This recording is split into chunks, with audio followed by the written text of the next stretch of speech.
사도행전 8장은 이방 선교의 첫 번째 부분이 되게 굉장히 중요한 부분을 다루고 있습니다. 거기에 누가 쓰임을 받았냐면 일곱 집사 중에 빌립이라는 사람이 쓰임을 받습니다.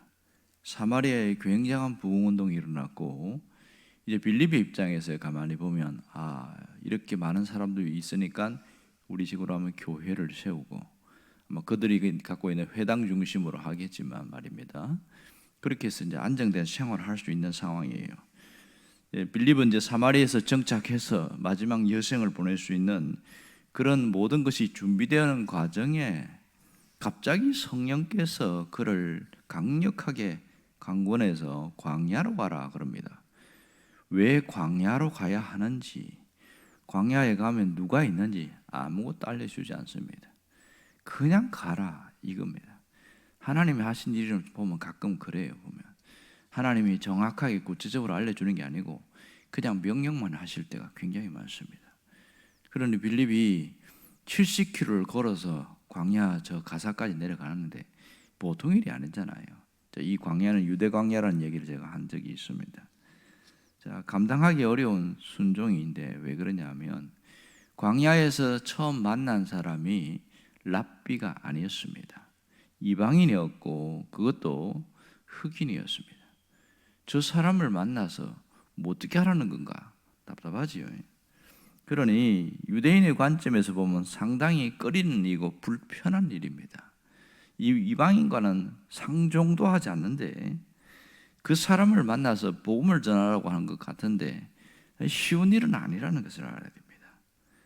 마침 성령께서 이 빌립이 가까이 갔을 때에 에디오피아 내시에게 가라고 합니다. 그렇게 해서 가까이 가게 되는데요. 29절에 보면 성령이 빌립들어 이렇게 말합니다. 그러니까 빌립이 먼저 자청해서 간 게 아니라 성령이 강권하니까 가야 되는구나 하고 그 수레로 가까이 나아갔다 이렇게 이야기를 하고 있습니다. 여기에서 정말 놀라운 일들은 그 다음부터 에디오피아 내시가 반응을 보이기 시작하고 수레에 올라와라 이렇게 이야기를 하죠. 자, 여기에 빌립의 전적인 순종이 없었더라면 이 에디오피아 내시가 복음을 받아들이는 일은 거의 불가능했을 것이다. 주님께 순종한 빌립을 통해서 이 엄청난 일들이 나타나는 걸 알 수 있습니다. 이 에디오피아 내시는 그 먼 거리를 예배하러 바로 예루살렘까지 왔는데 실상 이방인의 뜰에 머물다가 갔단 말이에요. 성전에도 가지 못하고 그리고 그들의 모습에 많이 실망도 한 상황이고 이렇게 돌아가면 자기가 차라리 안 왔으면 좋을 뻔했다는 생각을 갖고 갈 수밖에 없습니다. 그런데 하나님은 빌립을 사용하시는 것을 볼 수 있습니다. 이 30절에 보니까 빌립이 달려가서 이제는 성령이 이끄는 게 아니라 빌립이 자청해서 간 것을 보게 됩니다. 선지자 이사야의 글을 읽는 것을 듣고 말하되 이렇게 말합니다. 자, 당시에 사람들은 성경은 읽을 때에 속으로 읽는 게 아니고 낭독해서 읽게 되었습니다. 이게 유대 랍비의 전통이었습니다. 아마 에디오피아 사람도 그것을 알았기에 적어도 성경을 읽을 때는 큰 소리로 낭독해서 읽은 것 같아요. 그래서 읽는 것을 깨닫느냐 이러면서 이제 가서 풀어주기 시작하죠. 어떤 면에서 70km나 되는 그 먼 거리를 걸어서 광야까지 왔어요. 굉장히 지칠 만도 한데 이 빌립이 한 에디오피아 사람을 만난 다음에 단숨에 달려가는 것을 보게 되어집니다. 그러면서 억지로 간 것도 아니고 지난번에 본 것처럼 보라 이름 나오는 이두라는 그 헬라어를 쓴 거 보면 큰 기쁨과 감격 속에 그가 갔다는 것을 알 수 있습니다. 그럼 오늘 31절에 나오는 것처럼 복음에 대해서 그가 읽는 성경을 자세히 풀어주고 예수 그리스도가 누군지를 이야기를 하고 있습니다. 오늘 여기서 한 사람, 바로 한 사람으로 말미암아 2000년 전에 이미 에디오피아 사람이 예수를 믿고 교회가 세워지는 그 엄청난 일들을 하기 시작하는데 그게 누가 쓰임을 받았습니까? 빌립이 쓰임을 받습니다. 빌립 한 사람 때문에 최초의 이방 선교가 이루어졌고 사마리아 성에 폭발적인 부흥운동이 일어났습니다. 또 에티오피아에 복음이 들어가는 첫 삽을 뜨는 일이 빌립을 통해서 일어났다는 것을 알아야 됩니다. 그럼 왜 빌립일까요? 이 빌립은 준비된 사람이었습니다. 또한 헌신된 사람이었습니다. 이 빌립은 이름 자체에서 우리가 알 수 있듯이 헬라 사람입니다. 헬라 문화를 갖고 있는 사람입니다. 그러기에 그는 유대교에도 능통했지만 이방인들이 알고 있는 헬라에도 굉장히 능통했습니다. 히브리 종교의 예식과 규례를 모든 거 갖추고 있으면서 또 헬라에 능통하니까 사람들하고 대화하는데 거침이 없었던 거죠. 그런 상황에서 복음에 대한 것도 해박한 지식이 있습니다. 이 에티오피아 내시가 읽는 이사야의 글에 대해서 이미 알고 있었고 그 내용이 무엇인지를 정확하게 풀어주는 거 보면 상당히 복음에 대한 능통함이 있었던 걸 알 수 있습니다. 우리가 아는 대로 사도 바울도 마찬가지입니다. 이 사람도 가말리알 문화에서 공부했지만 이 사람도 헬라 사람입니다. 길리기아 다소 출신이거든요. 그러니까 헬라어를 능통하게 자유자재로 구사하는 대단한 사람이죠. 이런 사람들을 통해서 하나님은 복음의 확산이 된 것을 봅니다. 이것을 어려운 표현으로 하면 크로스 컬처 이렇게 표현합니다. 빌립이 타 문화권에 가서 복음을 전하는 것을 크로스 컬처라고 합니다. 오늘 여기에 한 사람의 헌신이 그 나라 자체를 엄청난 변화를 일으키는 그런 일을 하고 있습니다. 우리가 여기서 깊이 생각할 것은 하나님 앞에 서 있는 한 사람의 중요성입니다. 내가 만일 하나님 앞에 서 있을 때에 하나님은 나 한 사람을 얼마나 중요하게 생각하는지를 잘 기억해야 됩니다. 중요한 것은 우리가 이렇게 살다가 갑니다. 그러나 어떻게 살다가 가느냐가 대단히 중요하지요. 주님 앞에 쓰임받는 도구로 살다가 갈 수도 있고 그냥 자기를 위하여 살다가 갈 수도 있습니다. 그 선택은 우리의 몫입니다. 하나님이 원하는 것은 하나님 앞에 쓰임받는 도구로 살다가 가는 겁니다. 하나님의 복음사에게 쓰임받는 일꾼이 되어서 그렇게 살다가 가기를 원하고 있습니다. 이 성령의 지시하심에 언제나 순종할 마음이 되어 있는 그 사람을 통해서 하나님은 일하고 계셔요. 오늘 이 모든 것을 주도하신 것은 성령님이었습니다. 전도를 하느니라 선교를 주관하는 모든 일이 성령께서 하신 일이었습니다. 보면 일어나 가라고 하는 것도 그러고 강야로 가라고 하는 것도 그러고 모든 것이 성령께서 주관하고 있는 것을 보게 되어집니다. 그리고 이 사람에게 세례를 주라 다 성령이 역사하신 거죠. 다만 빌립은 고용될 뿐이었습니다. 주님이 원하는 일에 쓰임받는 일에 고용될 뿐이었습니다. 우리도 마찬가지겠죠. 정말 하나님 앞에 쓰임받기를 원하는 사람은 성령의 이끄심, 성령의 지시하심에 따르는 그런 헌신이 되어야 됩니다. 순종이 있어야 한다는 것을 알아야 합니다. 때로는 내가 생각하지 않은 방향으로 순종을 요구할 때가 있습니다. 그때 단순해야 됩니다. 복잡하게 왜 하라고 하는가, 내가 이걸 해낼 수 있는가 그렇게 생각하면 아무것도 못합니다. 그냥 하는 거죠. 오늘도 하나님은 사람을 통해서 일을 하고 있습니다. 어떤 사람입니까? 바로 빌립과 같은 사람이죠. 그래서 하나님은 지금 나를 주목하고 계시는 겁니다.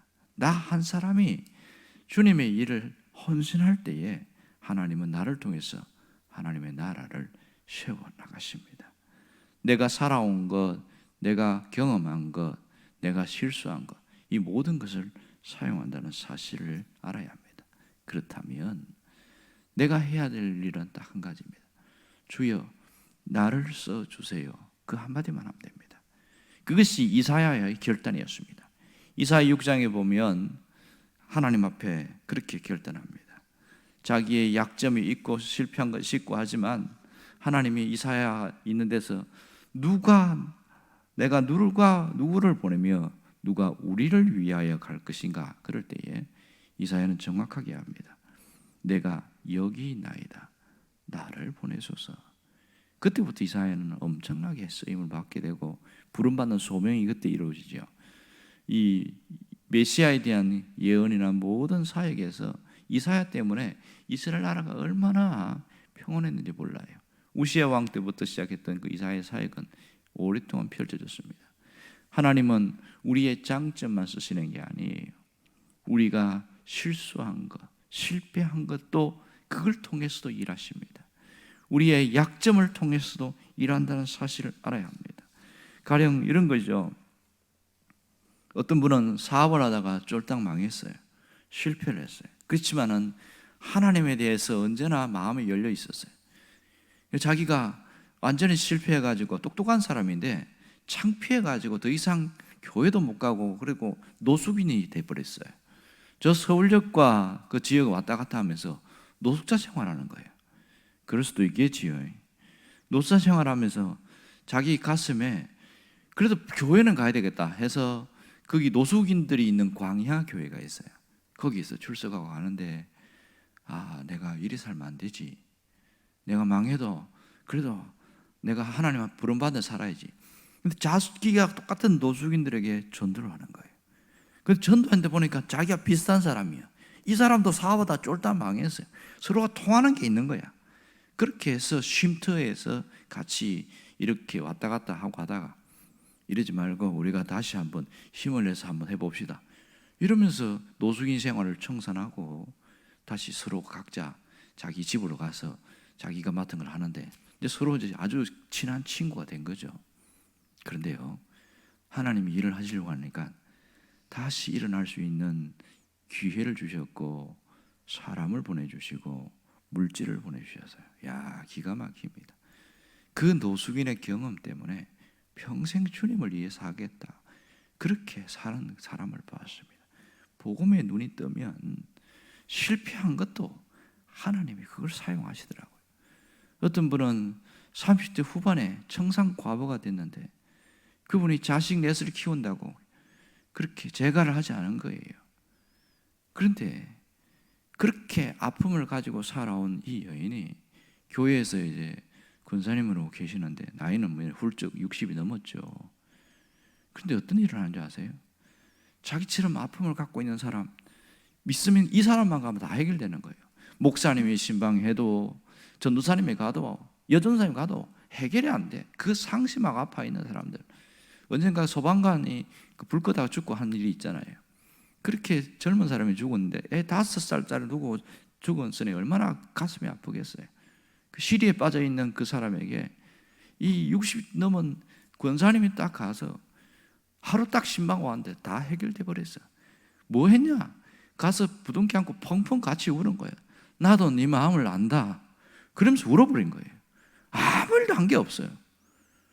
그러고 나서 왔는데 다 해결돼 버렸어요.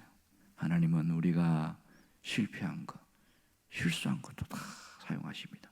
어떨 때? 내가 하나님 앞에 선교적 삶을 살겠다는 고백을 할 때. 여러분, 다 나간다고 선교사가 아니에요. 내가 있는 자리에서 선교적 삶을 살겠다고 고백하는 그 순간 하나님이 보실 때는 선교사로 인정하십니다. 선교적 삶이라는 게 무엇입니까? 내가 있는 이 자리에서 선교사처럼 살겠습니다. 그 신앙 고백이지요. 우리는 가정에 선교사로 보냈습니다. 때로는 직장에 선교사로 보내기도 합니다. 주님 앞에 복음을 들고 살아가겠다고 하고 복음을 들고 그렇게 내가 살아보겠다고 결단할 때부터 선교적 삶인 거죠. 선교사의 삶이라는 게 그런 거 아닙니까? 전혀 문물이 다르고 문화가 다른 사람한테 가서 내가 헌신하고 참고 희생하고 말도 안 되는 것을 요구할 때 받아주고 이게 선교적 삶이거든요. 그러면 가정 안에서 정말 속썩이는 사람 많습니다. 그런데 그걸 다 받아주는 거예요. 어떻게 받았냐? 내가 선교사기 때문에 받아주는 거죠. 주님 앞에 가면 떳떳하게 하나님이 그걸 기억할 거예요. 네가 정말 잘하고 왔다. 그럴 때 우리 삶은 가장 가치 있게 될 겁니다. 여러분, 오늘 이러한 결단이 있기를 원합니다. 내가 선교적 삶을 살기로 결단하는 그 순간부터 우리는 빌립처럼 쓰임받을 수 있습니다. 여러분이 그 주인공이 되기를 주의 이름으로